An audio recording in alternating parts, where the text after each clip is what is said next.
Os Paroleiros, todas as terças, quintas e sábados, uma nova roda de conversa bíblica e simples. Vambora, que hoje é dia de parola.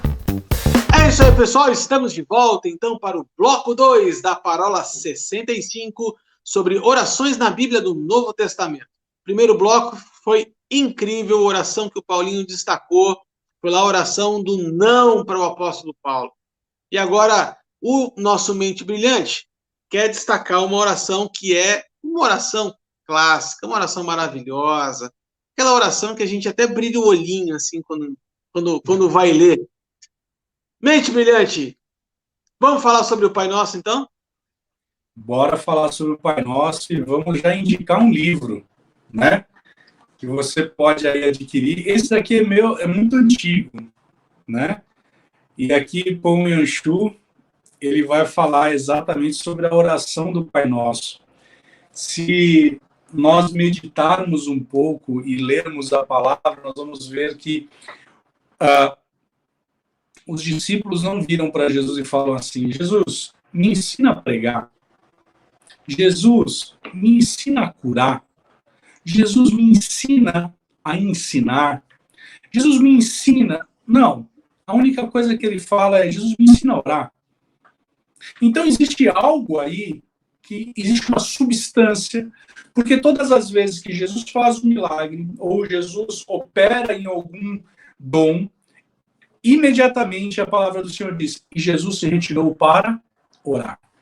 Então, existe algo aí que Deus está mostrando para nós através de Jesus. E é interessante, porque lá em Mateus capítulo 6, diz assim: o Pai que vê em secreto te recompensará.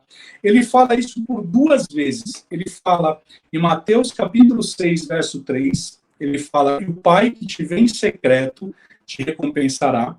E depois, no verso 6, ele fala: e o Pai que te vê em secreto te recompensará. Então, quando eu estou no secreto, quando eu estou fazendo uma oração genuína, ou seja, não trazendo a glória dos homens para mim, mas eu invocando a presença do Altíssimo e tocando nele, ele me recompensará no secreto. E aí os discípulos falam assim: Pai, Jesus, nos ensina a orar.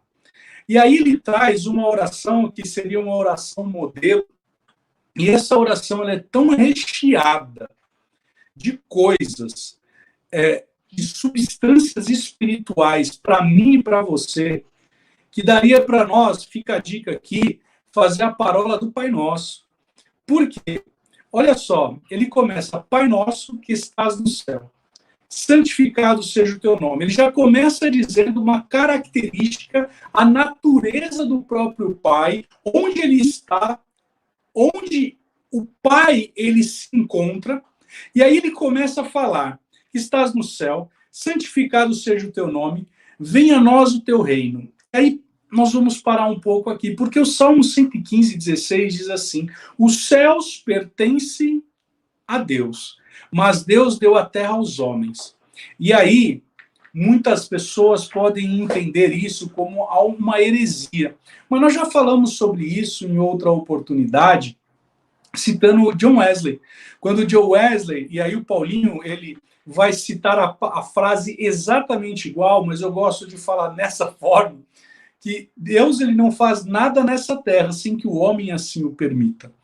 Então, quando nós estamos orando: Pai nosso que estás no céu, santificado seja o teu nome, seja feita a tua vontade, aqui na terra como nos céus, o homem está abrindo os céus para que se manifeste o reino de Deus nessa terra.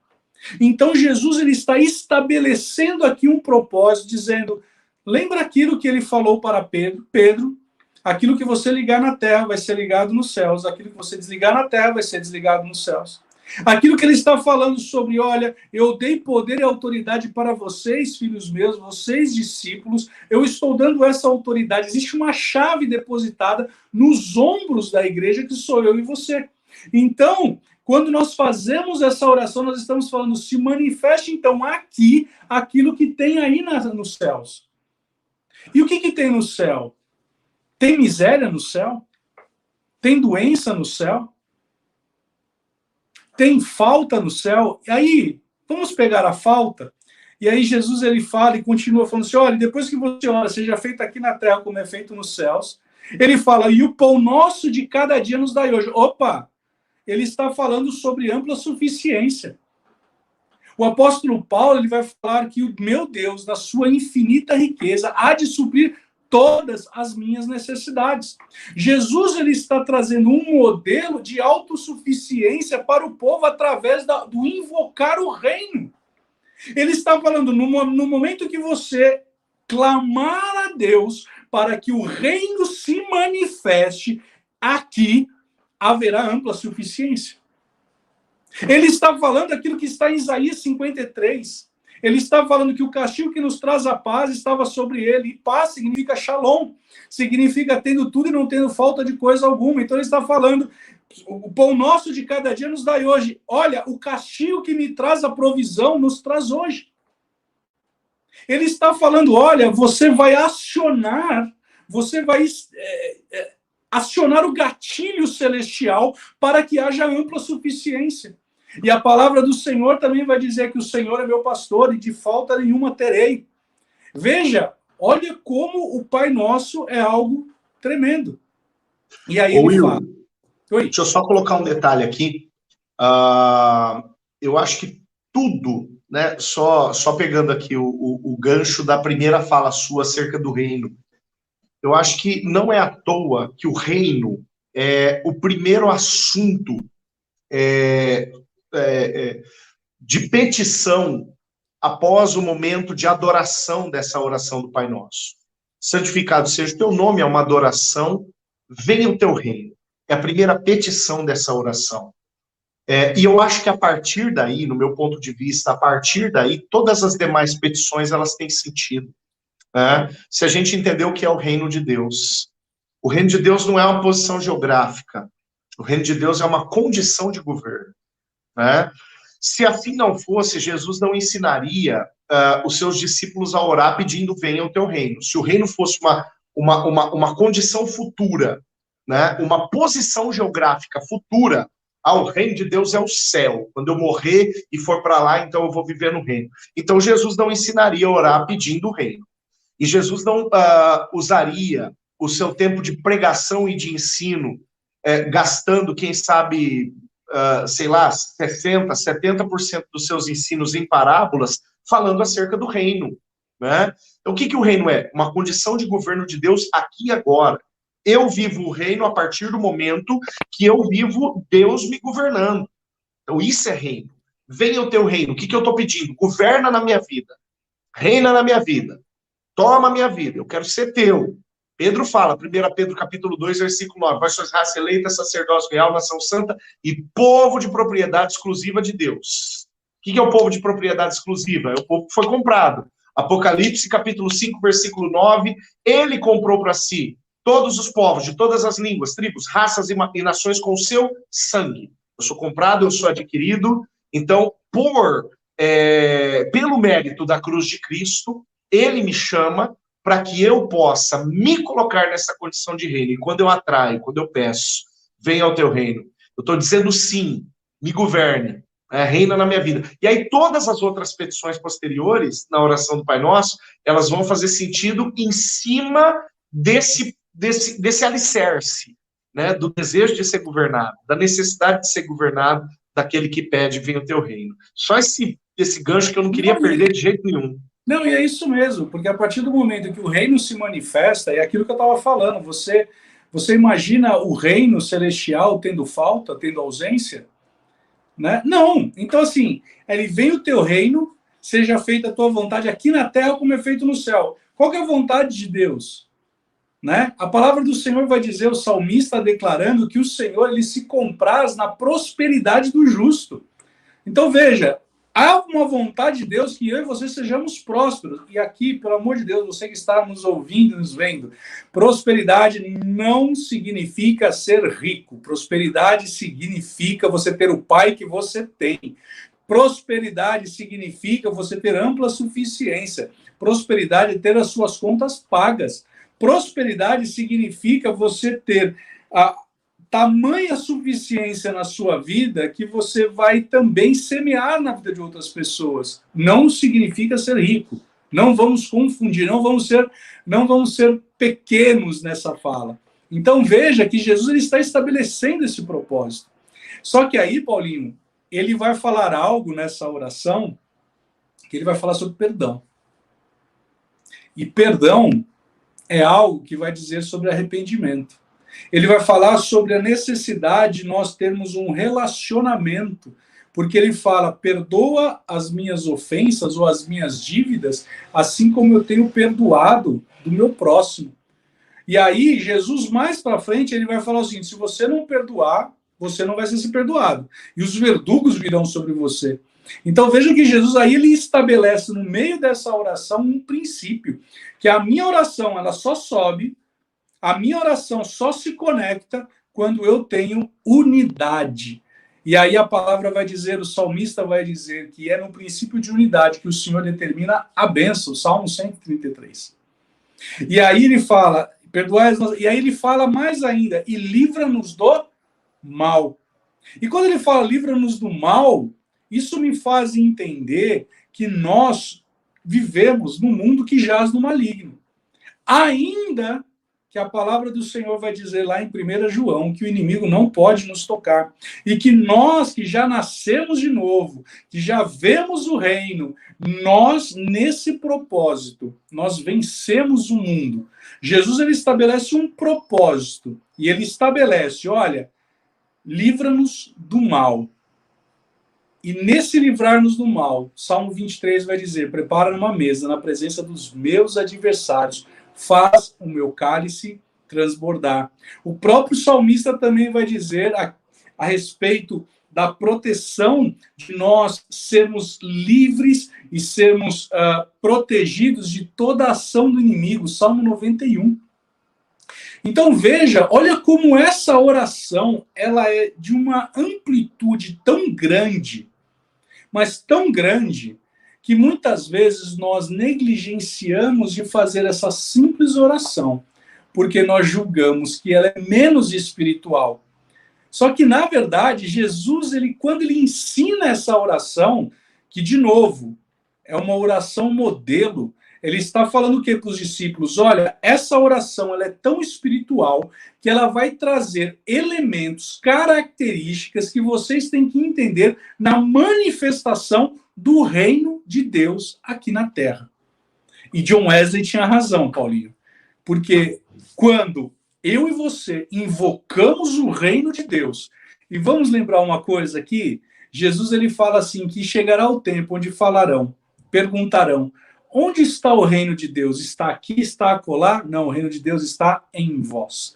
Então, nós temos que entender a dimensão dessa oração. Sabe, gente, você que está nos ouvindo, nos vendo, a partir de hoje, comece a estudar com uma maior profundidade essa oração, porque Jesus não ensinou essa oração como sendo assim, Paulinho, faz assim, ora dessa forma aí. Não, ele trouxe elementos tão substanciais, tão concretos, tão profundos, que eu, se fosse o Arthur, eu criaria uma nova parola só para nós falarmos do Pai Nosso. Podemos fazer uma pausa, de repente, no nosso próximo tema livre aí, quem sabe a gente não faz sobre isso. Quero pegar um gancho que você estava falando, Will, no final da oração do Pai Nosso, tem lá a questão de guarda-nos, livra-nos do mal, né? Que para mim tem o mesmo contexto de guardai-vos. Isso Jesus repete na oração sacerdotal de João 17, lá no versículo 12. Guarda-nos no seu nome, para que eles sejam um, assim como eu sou um contigo. Guardar-nos do mal vem trazer novamente a questão da unidade, cara. Eu achei isso é muito bacana. Existe um poder muito grande na questão da unidade, né? A gente já pontuou isso em outras parolas, mas e até falei em umas parolas atrás sobre oração. Se você quiser ser ouvido por Deus, ore sozinho. Se você quiser que ele se faça presente, ore em 2 ou 3. Aonde há unidade na oração, Jesus se faz presente. Isso é é muito bacana, é muito especial, cara. Tenho aprendido muito. Um exercício que eu já tentei fazer uma vez, e eu quero desafiar vocês a fazerem, você que está nos ouvindo, nos assistindo em casa, muitas vezes a oração do Pai Nosso, ela entra como uma reza, né, como você disse, uma vã repetição de palavras, porque a gente decorou dessa forma e é difícil até você pensar no Pai Nosso de outra forma. Mas um exercício muito bacana para se fazer, você já tentou parafrasear o Pai Nosso? Ou seja, reescrever a oração do Pai Nosso com outras palavras, mas dizendo a mesma coisa? E, cara, esse é um exercício bem bacana, porque você assimila melhor o conteúdo, e você não faz simplesmente uma oração de vã repetição, né? Fica um exercício para o internauta aí, o teste mental. Já fiz isso algumas vezes aqui em casa, e é difícil, cara, porque a gente memoriza a formulinha lá da oração do Pai Nosso, e para você remontar alguns conceitos é difícil, cara. É bem difícil mesmo. O internauta, eu fiquei um pouco perdido aí. Nós voltamos aqui, eu acho que para a década de 90, se eu não estou enganado. Não é verdade? Da internet de escada. Né? Eu sendo careca, assim, parecendo Marcelo Taz, eu fico assim, preocupado nesse momento. Né? O internauta que está nos ouvindo agora. Exclamação. Paulinho, quer completar mais alguma coisa, Paulinho? Não, cara, eu tô mastigando aquilo que o Wilson acabou de dizer, mas eu insisto nessa realidade, né, de que, puxa, o ministério de Jesus, ele tinha por base, né, ele tinha por base a oração, né, e Jesus nada mais faz do que apresentar para os seus discípulos não a fórmula, mas o caminho da intimidade com o Pai, né? Em uma das nossas parolas anteriores, lá com o Xandão, quando a gente estava falando sobre orar em línguas, né? O Wilson, ele falou acerca de uma experiência que ele teve junto da Carol, dizendo para a Carol, quando você trabalha, mas quando você ora, né, Deus está trabalhando na sua causa. Max Lucado. Puxa vida. Como, perdão, Will? É uma frase de Max Lucado que fala sobre isso. Lucado, isso. Então, quando a gente ora, nós estamos estabelecendo uma intimidade com aquele que é o dono de todas as coisas. E aí a gente volta lá